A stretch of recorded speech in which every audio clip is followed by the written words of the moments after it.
Assalamualaikum dan salam sejahtera kepada penggemar-penggemar cerita misteri.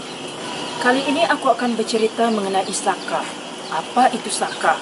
Dan jangan lupa untuk menyaksikan siri kisah benar, cerita benar yang dimuat naik di media sosial dan tim kami melakonkannya. Nantikan videonya selepas ini. Sekiranya hijab mata dibuka ataupun terbuka, sangat menyeramkan bagi individu melihat makhluk halus secara nyata. Rasa seram ada, rasa kesihan pun ada bila membaca cerita yang dikongsikan di media sosial ini. Bayangkan kanak-kanak baru berumur 10 tahun tanpa sengaja mewarisi Saka daripada arwah neneknya dan terpaksa menahan ketakutan seumur hidup. Kerana secara automatiknya terbuka hijab matanya selepas mewarisi Saka daripada arwah neneknya. Ada di antara kita tidak percaya kewujudan mistik, apalagi bila melibatkan hijab mata, Saka, hantu-hantu dan alam-alam mistik yang lainnya. Perkara begini susah untuk diterangkan kepada sesiapa pun, melainkan individu itu sendiri yang mengalaminya. Namaku Sarah. Kejadian ini berlaku pada sahabatku Yanti namanya. Yanti terpaksa mewarisi Saka daripada arwah neneknya sedari Yanti berumur 10 tahun. Malam Jumaat tu dalam pukul 7 rasanya. Masa tu aku dan Yanti stay di restoran Shockway. Tiba-tiba Yanti berbisik di telingaku. Sarah, kalau aku bagi tahu ada hantu dekat dengan lelaki di depan kita ni, kau percayakah? Aku jeling ke arah Yanti. Aku ingatkan Yanti ni bergurau. Sebab Yanti ni jenis orang yang semua benda pun dia boleh buat joke. Tapi lepas tu Yanti terus bagi tahu aku lagi. Hantu tu ada di belakang lelaki tu. Aku rasa tu belaannya mungkin. Aku pun tanya Yanti. Macam mana rupanya? Yanti pun terus bagi tahu aku yang hantu itu berambut panjang, berbaju putih, tengah bergayut di belakang lelaki itu sambil matanya melihat ke arah kami, kata Yanti. Aku perhati lelaki itu. Lelaki itu boleh tahan rupanya, tapi macam sewel. Rupa lelaki itu macam orang yang banyak masalah. Aku rasa lelaki itu main game Mobile Legends. Victory! Aku abaikan apa yang Yanti bagi tahu aku tadi. Aku buat bodoh saja. Balik dari stay di restoran, aku bawa Yanti stay di bilik aku. Sudah lama kami tidak bercerita. Bilik aku ni dekat dengan halaman rumahku. Buka tingkap saja terpampang halaman rumah. Aku bercerita dengan Yanti sambil kami santai-santai makan oden dari restoran Shockway. Tiba-tiba angin kuat bertiup kuat semacam. Sekali lintas saja, lepas tu senyap. Langsir berkibar dengan kuat. Lepas tu Yanti terus cakap dengan aku. Hui, besar gila yang limpas tadi tu. Sudah. Apalagi dia mengarut ni? Aku berkata di dalam hati.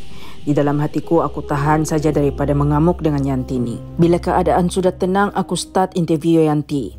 Aku tanya Yanti macam mana dia boleh nampak benda-benda halus ni. Yanti pun buka cerita. Kejadian itu berlaku pada tahun 2005. Sekarang aku dan Yanti berumur 17 tahun. Aku bertanya pada Yanti. Oh, jadi maksudmu kejadian tu jadi masa kau umur 10 tahun? Betul. Sambil menunjuk dahiku, tertolak kepalaku ke belakang. Yanti menyambung ceritanya semula. Dari kecil nenek Yanti ni memang ada belas Saka. Dalam pukul 10 macam tu nenek Yanti nazak. Arwah nenek Yanti susah untuk meninggal. Sebab macam ada sesuatu yang menahan. Ustaz pun dipanggil. Ustaz itu ruqyahkan nenek Yanti. Dan Ustaz itu jelaskan kepada keluarga Yanti yang Saka nenek Yanti tidak mahu melepaskan roh nenek Yanti. Alasannya sebab Saka itu tidak mahu dia terbiar dan tidak bertuan. Masa tu Yanti sahaja budak yang berani duduk dekat neneknya. Sepupu sepapat yang lain yang seumur dengan Yanti semuanya di luar rumah dan ada yang berkurung di bilik sebab takut dengan nenek Yanti. Masa tu arwah nenek Yanti mengilai, meracau dan sambil bercakap. Aku tidak akan biarkan dia ni mati sampai aku dapat tuan baruku. Ustaz itu mencadangkan untuk membuka zinc rumah nenek Yanti bagi memudahkan perlepasan Saka tersebut kerana malam semakin larut, nanti kesihan dengan jenazah. Tapi memandangkan rumah keluarga Yanti batu dan atap mempunyai siling, itu merumitkan lagi keadaan. Jadi Ustaz tadi pun menggunakan kaedah rawatan yang lain lagi. Yanti tidak pasti itu kaedah rawatan apa. sebab Yanti belum memahami apa-apa. Yang dilihatnya hanyalah keadaan orang-orang yang berada di dalam rumah. Rio Runda membantu ustaz tersebut melakukan rawatan terhadap neneknya. Lepas ustaz tu membuat rawatan, ustaz tadi membacakan sesuatu di umbun-umbun kepala arwah nenek Yanti. Dengan nafas yang berat, mata yang memandang ke arah siling dan mulut arwah nenek Yanti ternganga seperti menahan azab ketika malaikat Israel mencabut nyawa arwah nenek Yanti. Keadaan di luar rumah tiupan angin sangat kuat. Daun-daun kering berterbangan. Makcik-makcik Yanti semua memanggil anak-anak diorang yang ada di luar untuk masuk ke dalam. Masing-masing berpelukan ketakutan. Takut tiba-tiba saka yang dilepaskan muncul di belakang mereka. Masing-masing membaca surah Yasin dengan kuat. Selepas itu arwah nenek Yanti perlahan-lahan menghembuskan nafasnya yang terakhir. Melihat keadaan masih riuh oleh angin yang kuat, ustaz itu pun melaungkan azan dengan nada yang yakin dan kuat. Allahu Akbar, Allahu Akbar, Allahu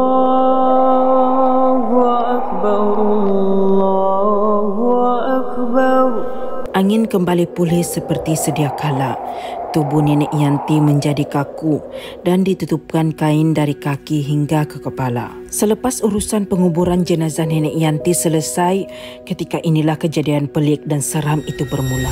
Seluruh keluarga Yanti diganggu saka tersebut yang memerlukan tuan yang baru. Ada keluarga Yanti yang ternampak jelmaan arwah nenek Yanti mundar-mandir di dalam rumah. Ada juga yang ternampak jelmaan arwah nenek Yanti makan dengan lahapnya di meja makan. Dan ada lagi pula yang ternampak jelmaan arwah nenek Yanti berdiri di hadapan rumah arwah nenek Yanti, biarpun ketika itu di siang hari. Malam tu keluarga Yanti balik lewat di rumah. Dalam pukul 1 pagi baru Yanti dan keluarganya sampai di rumah. Sebabkan mahu berkemas dari habis selesai kenduri tahlil di rumah arwah nenek Yanti. Sampai saja di rumah tanpa bersih-bersihkan diri, Yanti terus landing di katil. Mungkin penat agaknya. Dalam 2 pagi Yanti tersedar. Dalam keadaan mamai dia melihat pintu biliknya tertutup rapat. Lampu di biliknya terpadam. Yang tinggal hanyalah cahaya samar-samar dari lampu tidurnya. Dalam hati Yanti berkata, Bila masa aku tutup pintu sama lampu tadi? Yanti sudah mula terlelap. Mungkin terlalu penat dengan kerja tadi. Mata Yanti sudah mula tertutup dalam 2 minit katanya. Yanti abaikan rasa takutnya saja. Dia berselimut dan berfikir perkara-perkara yang baik-baik saja. Dan dalam beberapa minit selepas itu, dan Yanti terdengar bunyi yang membangunkannya. Aku pun memotong cerita Yanti. Bunyi apa? Yanti menjeling ke arahku. Marah sebab aku memotong menjawab. Sabar. Aku tersenyum paksa, takut dimarahi Yanti lagi. Dia pun mula menyambung ceritanya dan berkata, Aku dengar bunyi menangis. Perlahan tapi cukup untuk membuatkan Yanti terjaga. Dicarinya dari mana datangnya arah bunyi menangis itu, tapi tiada. Dia cuba untuk tidur sekali lagi. Mungkin bunyi kucing, kata Yanti. Dan sekali lagi. Tapi time ni bunyi menangis itu panjang. Ya betul, ada bunyi perempuan menangis yang mendayu-dayu. Tapi hanya sekali. Dan bunyi itu datang dari arah tingkap yang bersebelahan dengan katilku. Yanti melihat ke arah tingkap. Tapi kosong. Sekali lagi bunyi menangis itu kedengaran. Tapi still tiada bayang-bayang perempuan yang ada di luar. Tidak lama suara tangisan itu bertukar menjadi bercakap dan berkata, Yanti, nenek mau masuk, nenek lapar, boleh bagi nenek makanan. Yanti yang dalam keadaan mamai masa tu still tidak mampu berfikiran waras. Yanti tidak dapat membezakan itu mimpi ataupun kenyataan. Yanti terus menjawab, Nek, masuklah. Ada makanan tu di dapur. Time tu slowly almari Yanti terbuka dengan sendirinya. Yanti perasan tapi Yanti terlalu mengantuk dan membiarkan saja.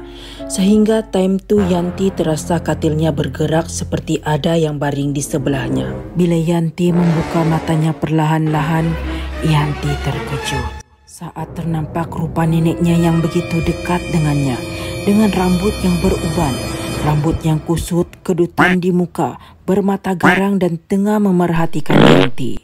Dari saat itu Yanti mula berubah. Yanti mula ternampak apa yang orang lain tidak boleh nampak dengan mata kasar.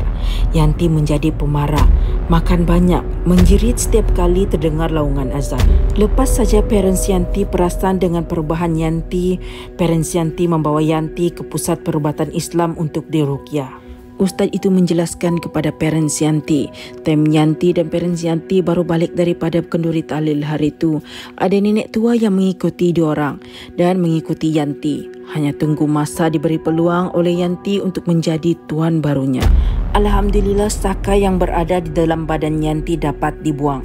Tapi hijab mata Yanti tidak dapat dipulihkan. Sudah terlalu sukar, kata ustaz tersebut. Yanti terpaksa menanggung ketakutan seumur hidup kerana melihat makhluk yang kita manusia biasa ini tidak dapat melihat. Ada kalanya Yanti menangis kerana ketakutan dan ada kalanya Yanti akan marah sebab makhluk itu cuba untuk mengganggu family dan kawan baik Yanti. Aku pun terus. Sehingga sekarang Yanti masih dapat melihat makhluk-makhluk itu. Yanti pun belajar ilmu agama untuk persediaan melawan makhluk-makhluk yang bukan dari golongan manusia.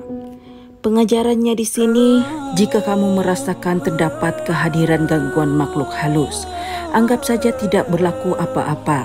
Sekalipun hatimu berdebar-debar, panik dan ketakutan. Ini kerana makhluk halus itu tidak mempunyai akal dan fikiran. Makhluk halus berupaya mengeluarkan bunyi. Kadang-kadang boleh menjelmahkan wajahnya yang buruk. Selain daripada itu, mereka tidak mempunyai keupayaan berbuat benda lain. InsyaAllah jika kita tidak takut dan tidak melayan, mereka akan pergi dengan sendirinya. Pintalah pertolongan daripada Allah Subhanahu Wa Taala. Dan hidupkanlah rumahmu dengan membacakan ayat-ayat suci Al-Quran sebagai perisai daripada segala hal-hal yang tidak diingini. Rasulullah bersabda, jangan jadikan rumah seperti kuburan. Sesungguhnya syaitan akan lari daripada rumah yang dibacakan surah Al-Baqarah.